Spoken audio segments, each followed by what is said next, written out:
Bahkan ikhwani, diriwayatkan oleh Imam Ahmad bin Hanbal dalam musnadnya bahwa ada seorang laki-laki yang bernama Nuaiman. Ini Nuaiman di kehidupan Rasul sallallahu alaihi wasallam ada orang yang seperti itu gitu. Orang yang sering minum minuman keras. Rasul sallallahu alaihi wasallam marah, murka. Rasulullah kalau yang berhubungan dengan Rasulullah tidak marah. Tapi kalau sudah berhubungan dengan agama, Rasulullah SAW adalah orang yang paling marah, orang yang paling istiqamah dalam kebenaran. Maka Rasulullah panggil Nuaiman, apa yang kau lakukan? Dia katakan, aku minum minuman keras ya Rasulullah. Rasulullah cambuk dia. Kemudian dia bertobat kepada Allah. Kemudian ketahuan lagi minum. Kemudian dicambuk lagi oleh Rasulullah SAW, sehingga sebagian sahabat memukul dia dengan pukulan yang banyak. Sehingga apa yang berlaku? Sebagian sahabat mengatakan, la'natullahi ala Nuaiman. Semoga Allah melaknat Nuaiman. Dia mempermainkan Rasulullah. Dia bilang sudah mau taubat tapi minum lagi. Dia bilang sudah mau taubat tapi minum lagi. Maka Rasulullah SAW mengatakan, la tal'anuh fa innahu yuhibbullaha wa rasulah. Kata Rasulullah, jangan kamu laknat Nuaiman, karena dia itu cinta sama Allah, cinta sama Rasulnya. Dalam riwayat dia dicintai Allah dan dicintai oleh Rasulnya Muhammad sallallahu alaihi wasallam. Ibn Majah menceritakan bahwa Nuaiman ini pernah suatu waktu diajak oleh Sayyidina Abu Bakar pergi ke negeri Syam. Negeri Syam itu di mana? Seperti yang diceritakan tadi, antara daerah Suria, Lebanon, Yordania, kemudian Palestina. Daerah seperti itu. Umumnya orang Quraisy pada masa itu mereka memiliki rihlah berdagang, membeli dagangan ke Syam, kemudian dijual lagi di kota Makkah. Ketika itu Rasulullah SAW didatangi Abu Bakar. Sayyidina Abu Bakar mengatakan kepada Rasulullah, ya Rasulullah, saya mau izin ya Rasulullah. Mau apa? Saya mau ajak dua sahabat kamu ini ikut berdagang ya Rasulullah. Siapa kata Rasulullah? Nuaiman. Kata Rasulullah SAW, Nuaiman kamu mau ajak? Mau ngapain? Biar seru-seruan aja ya Rasulullah. Kata Rasulullah, ya sudah, saya izinkan kamu bawa Nuaiman. Ketika itu Sayyidina Abu Bakar membawa Nuaiman sama satu sahabat namanya Suwaibid ibn Harmalah. Siapa namanya? Suwaibid ibn Harmalah. Ini sahabat Rasulullah SAW yang memiliki sifat yang berbeda-beda. Kalau Nuaiman ini aneh. Pernah Rasulullah SAW dibawain makanan banyak, dikasih Rasulullah, dikasih sahabat semua. Semuanya sudah makan, tiba-tiba si Nuaiman ini, sahabat Nabi Nuaiman mengatakan kepada Rasulullah, ya Rasulullah, ini yang penjualnya, tolong kau yang bayar ya Rasulullah. Makanan udah habis. Makanan udah habis. Rasulullah SAW bingung, saya yang bayar. Akhirnya Rasulullah katakan kepada sahabat, ayo keluarkan uang, kita patungan, kita bayar. Rasulullah aja mainin, apalagi kita orang. Sallu ala Nabi Muhammad.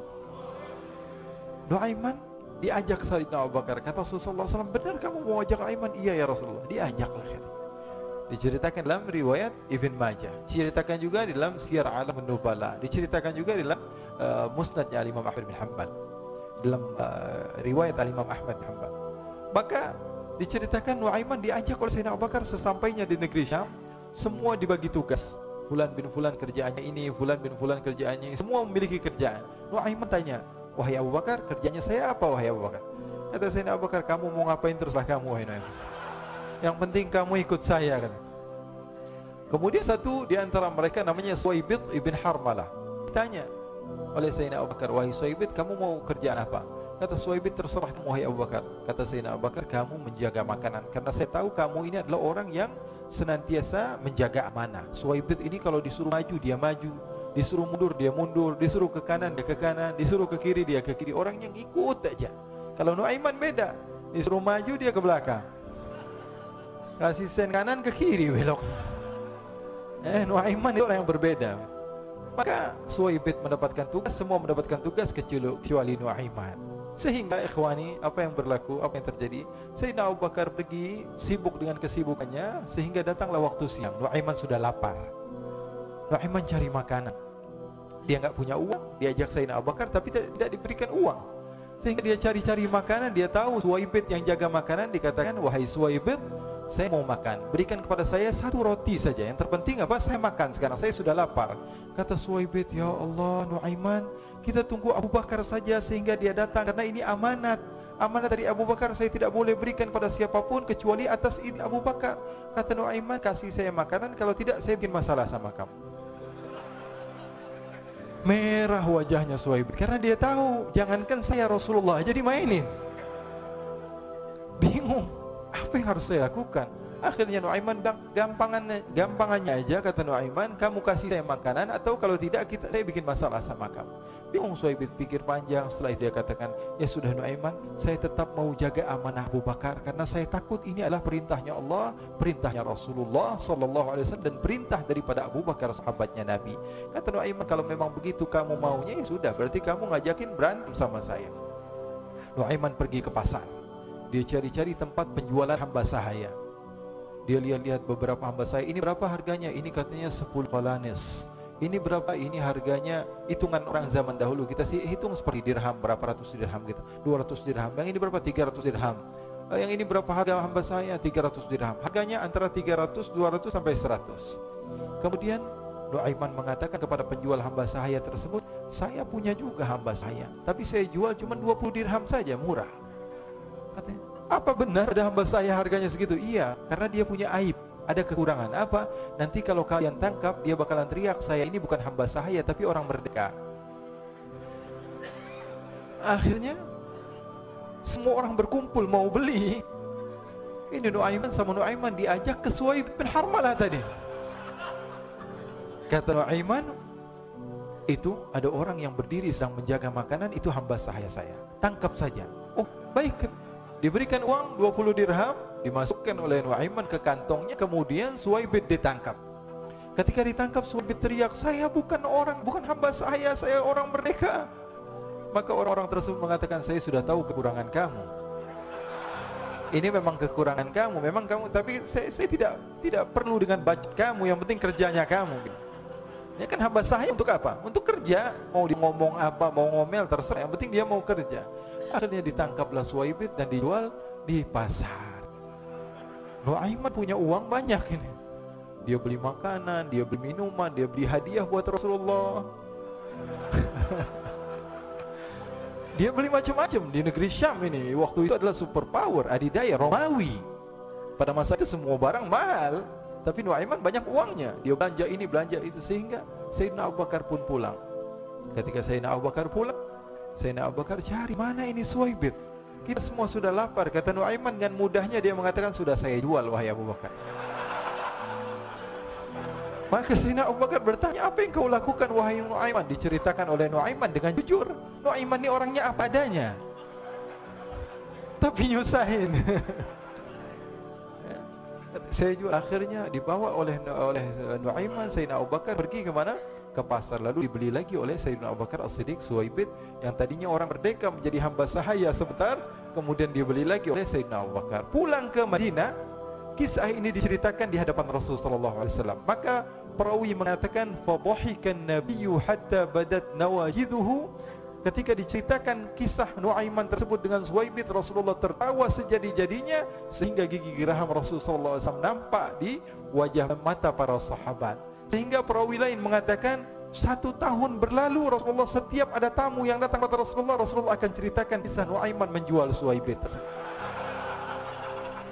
Jadi ada ikhwani, jangan kalian kira Rasulullah SAW itu hidup di satu masa sahabat-sahabatnya itu seperti ustaz-ustaz yang khusyuk, yang kayak Habib bin Ais ini banyak. Bahkan ikhwani, mungkin di akhir karena masanya sudah habis, pernah suatu waktu Rasulullah SAW didatangi asyraf, delegasi dari beberapa negara yang ingin mengenal apa itu agama Islam. Sehingga mereka datang kepada rumah Rasulullah SAW membawa unta, kendaraan yang ketika itu kendaraan yang paling mahal mereka miliki, untanya yang paling mewah. Diikat di depan rumah Rasulullah SAW. Tamunya pun masuk, duduk bersama Rasulullah SAW. Di depan rumah Rasulullah SAW ada beberapa sahabat. Ada Sayyiduna Hamzah, kalian tahu Sayyidina Hamzah adalah orang yang pemberani. Ada Sayyiduna Umar, kalian tahu Sayyidina Umar adalah orang yang pemberani. Ada Sayyiduna Ali bin Abi Thalib, ada Sayyiduna Sa'ad bin Abi Waqqas. 4 sahabat ini lagi nongkrong gitu depan rumahnya Rasulullah SAW, berjaga sebelum Allah Subhanahu wa taala turunkan ayat wallahu ya'simuka minan nas. Ketika mereka sedang asyik duduk, tiba-tiba Nuaiman datang. Di Nuaiman kalau datang pasti bikin sesuatu yang aneh. Bahkan dikatakan tidaklah Rasulullah SAW dalam keadaan bersedih, kecuali Nuaiman datang Rasulullah akan tersenyum. Jadi sebagian sahabat itu senang kalau sudah Nuaiman datang, pasti Rasulullah bahagia. Tapi ketika itu Nuaiman datang, ingin duduk bareng-bareng Sayyidina Hamzah. Sayyidina Hamzah katakan kepada Nuaiman, bercanda begitu. Nuaiman, kamu lihat unta orang datang dari luar Arab ini. Lihat, kata Nuaiman, ini besar banget, ini badannya besar gitu, dagingnya pasti banyak. Iya, ini kalau kita sate enak nih ntar malam, kata Nuaiman. Kata Sayyidina Hamzah, apakah kamu berani? Kata Nuaiman, saya berani aja asal kalian gak bilang sama Rasulullah. Kata Sayyidina Hamzah, benar wahai Nuaiman, benar. Akhirnya Sayyidina Hamzah lupa masalah itu, cuma bercanda-bercanda saja. Sayyidina Hamzah lagi asik sama Sayyidina Umar, Sayyidina Ali. Tiba-tiba apa? Ternyata ketika dia melihat unta tersebut sudah pisah antara kepala sama badannya. Nuaiman mengatakan, wahai Hamzah, ini unta saya sudah potong, saya mau pergi sebentar, kalau Rasulullah cari saya, tolong jangan beritahu di mana saya. Nanti kalau keadaan sudah aman, mari kita nyate bareng-barengan. Ini ada yang seperti itu di zaman Rasulullah SAW. Maka dia pun berlari dan berlari mencari satu tempat supaya Rasulullah SAW dia selamat daripada Rasulullah SAW. Sehingga Sayyidina Hamzah bingung, ini kalau Rasulullah keluar gimana? Ada Hamzah Asadullah, ada Ali bin Abi Thalib, ada Umar, tidak bisa jaga kendaraan tamunya Rasulullah SAW. Akhirnya benar apa yang terjadi, ikhwani. Rasulullah SAW tamunya mau pulang. Ketika dia buka pintu tamu, melihat apa? Untanya sudah begitu. Maka teriak, wa naqatah, unta kami wahai Muhammad. Baru mau kenal Islam, unta kami, kendaraan kami sudah dibuang. Rasulullah SAW lihat Sayyidina Hamzah, lihat Sayyidina Ali. Mereka nggak bisa ngomong, mereka hanya bilang apa? Nuaiman ya Rasulullah. Rasulullah perintahkan Sayyidina Umar, wahai Umar, sekarang kamu ambil uang, kemudian kamu gantikan, kemudian kamu berikan 2 kali lipat daripada harta unta ini, sehingga apa? Agama Islam tidak didengar dengan sesuatu yang tidak baik di luar sana. Akhirnya diberikan harta, diberikan unta yang baru dan diberikan harta yang lebih untuk orang tersebut, sehingga orang tersebut tidak menjelek-jelekan agama Islam. Kata Rasulullah SAW, dan sekarang waktunya kita balas dendam sama Nuaiman. Nuaiman ternyata berlari tempat yang jauh sampai hampir keluar dari kota Madinah. Dia dapatkan seorang sahabat Nabi yang hadir juga dalam peperangan Badar, namanya Al-Miqdad bin Al-Aswad. Siapa namanya? Al-Miqdad bin Al-Aswad ketika itu sedang menggali sumur. Ketika sedang menggali sumur, Nuaiman datang. Nuaiman katakan kepada Miqdad, wahai Miqdad, wahai sahabat Rasul, kamu orang yang hadir dalam peperangan Badar, kamu adalah orang yang hebat. Dipuji-puji sama Nuaiman. Ada maunya ini. Akhirnya dia bilang, wahai Miqdad, tolong saya. Kenapa wahai Nuaiman, kamu ini kekasihnya Rasulullah, orang yang disayang sama Rasulullah. Kenapa? Saya ini sedang dikejar-kejar orang jahat. Tolong selamatkan saya pengen masuk ke dalam sumur, boleh atau tidak? Kata Miqdad, siapa yang mengejar kamu? Pokoknya saya dikejar sama orang-orang. Kamu mau atau tidak selamatkan saya? Kata, sudah, selagi kamu itu adalah sahabat Nabi, silahkan kamu masuk. Masuk akhirnya Nuaiman ke dalam sumur tersebut. Lalu Nuaiman mengatakan, wahai Miqdad, dia keluar lagi. Nanti kalau ada yang cari saya, tolong jangan beritahu saya di dalam sumur ya. Kata Miqdad, baiklah. Kata Nuaiman, siapapun yang bertanya tentang saya, kau tidak akan kasih tahu. Iya, kata, walaupun Rasulullah yang tanya saya. Katanya, mungkin Rasulullah datang ke tempat sejauh ini. Iya, walaupun Rasulullah. Akhirnya masuk Nuaiman. Setelah beberapa menit, Rasulullah dan rombongan benar datang. Miqdad bingung ini. Ini kenapa Rasulullah datang ke RW kami nih? Ada apa ini Rasulullah sampai sejauh ini? Ditanya, ya Rasulullah, ada apa ya Rasulullah? Kata Rasulullah, saya cari Nuaiman. Di mana Nuaiman? Innalillah, kata Miqdad. Enggak dijawab ini Rasulullah. Kalau dijawab saya ingkar janji.